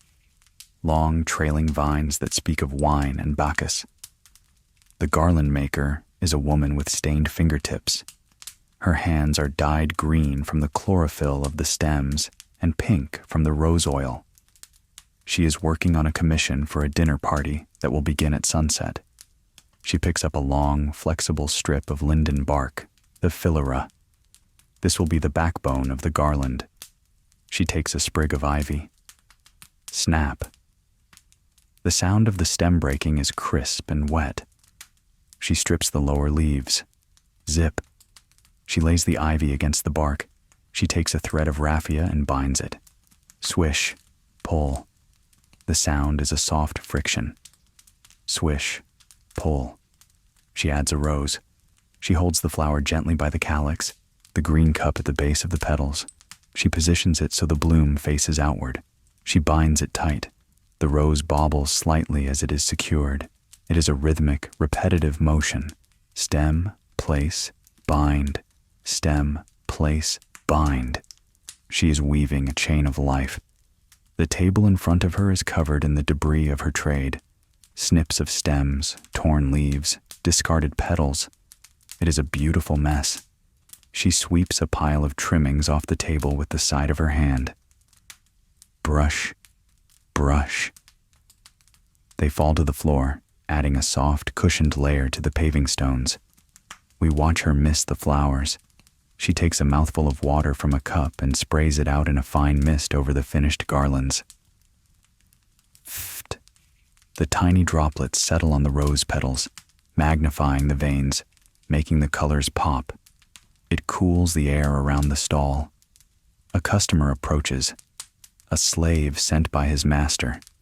He needs 6 garlands for the guests, sewn garlands, where the petals are stitched together, not just tied. This is meticulous work. The coronarius shows him a corona sutilis. It is a marvel of patience. Hundreds of rose petals have been folded and sewn onto a backing, creating a seamless scale pattern of pink velvet. It looks like the skin of a mythical beast. She handles it with extreme care. If she squeezes too hard, the petals will bruise and turn brown. She places the garlands into a flat, wide basket lined with ferns. She layers them. Fern, garland, fern, garland. The sound of the basket being packed is a soft rustle, crunch, rustle. It is the sound of nature being packaged. The smell here is different from the perfume shop. The perfume shop smelled of preserved, concentrated, eternal scents. This shop smells of ephemeral beauty. These flowers are dying. They smell sweeter, heavier, because they are fading. They have only a few hours of perfection left. This urgency adds a poignancy to the atmosphere. She picks up a bunch of celery leaves. Yes, celery. The Romans prized it for its fresh green scent and its ability to delay intoxication. She crushes a leaf between her fingers. The smell is sudden and sharp, cutting through the sweetness of the roses. Snap, crush. The light is hitting the stall horizontally now. It catches the floating pollen in the air. The dust motes here are gold and green. We focus on the texture of the myrtle leaves. They are waxy and hard. When they rub against each other, they make a dry, clicking sound. Click, click. Contrast this with the rose petals, which make no sound at all, only a visual softness. The garland maker pauses to stretch her hands. Her fingers are cramped from the delicate work. She flexes them. She picks up a small knife to trim the ends of the raffia ties. Snip, snip, snip. The excess string falls away. She is creating crowns for heads she will never see, for a party she will not attend. She is the architect of the evening's atmosphere. On a side table, there are loose petals being dried. These will be used for stuffing pillows or making potpourri. They are shriveled, their color darkened to a deep burgundy. When she runs her hand through them, they make a sound like dry cornflakes. Rustle, crackle. The noise of the market is changing. The heavy carts of the morning are gone. The shouting has died down. Now, it is the sound of people rushing to finish their errands before dusk. But here, at the flower stall, the pace is dictated by the fragility of the blooms. You cannot rush a rose. She ties the final knot on a wreath of laurel. Tug.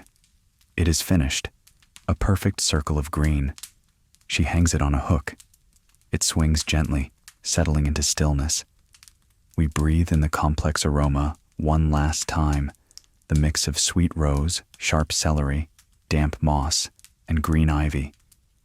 It is the scent of the Roman evening. The sun is dipping below the roofline of the portico, casting the back of the shop into cool shadow. We leave the coronarius to her sweeping. The day is almost done. The market is preparing to close its eyes. We have one final stop to make before the gates are shut and the city sleeps. The golden light of the late afternoon has faded, replaced by the deep, bruised purple of the Roman twilight. The crepusculum, the time between, the bustling energy that filled the Macellum only hours ago has evaporated, rising up into the cooling air like heat from the pavement. We stand once more in the central courtyard near the tholos. But now the fish counters are bare. They have been scrubbed clean. The water has dried. The marble is just cold, white stone again, reflecting the first faint glint of the evening star, Venus, hanging low in the western sky. The market is closing. It is a reversal of the morning ritual we witnessed so long ago. All around the perimeter, we hear the sound of finality. The shutters of the tabernae are being put back in place. Thump, slide, thud. The merchants are lifting the heavy wooden boards, fitting them into the grooves of the stone doorways. It is a disorganized percussion section. A wooden clatter from the grain merchant. A heavy boom from the oil seller. We watch the fabric merchant secure his shop. He places a long iron bar across the shutters. He threads a padlock through the hasp. Click. He gives it a tug to be sure. Rattle. It is secure. The soft wool and the bright linens are locked away in the dark, safe until dawn. The smells of the day are changing. The distinct aromas, the sharp fish, the sweet roses, the warm bread, are losing their edges. They are blending together, merging into a single faint background scent. It is the smell of the city at rest. It is a mix of dust, cooling stone, and the lingering ghost of spices. The temperature is dropping. You can feel the heat radiating out of the basalt flagstones under your feet, a final gift of warmth before the chill of the night sets in. The stone columns, which looked so bright and creamy in the morning sun, are now gray and imposing silhouettes. They look like a forest of stone trees watching over the empty space. A slave moves through the courtyard with a broom made of stiff twigs. Swish, swish. He is sweeping away the last debris of the day.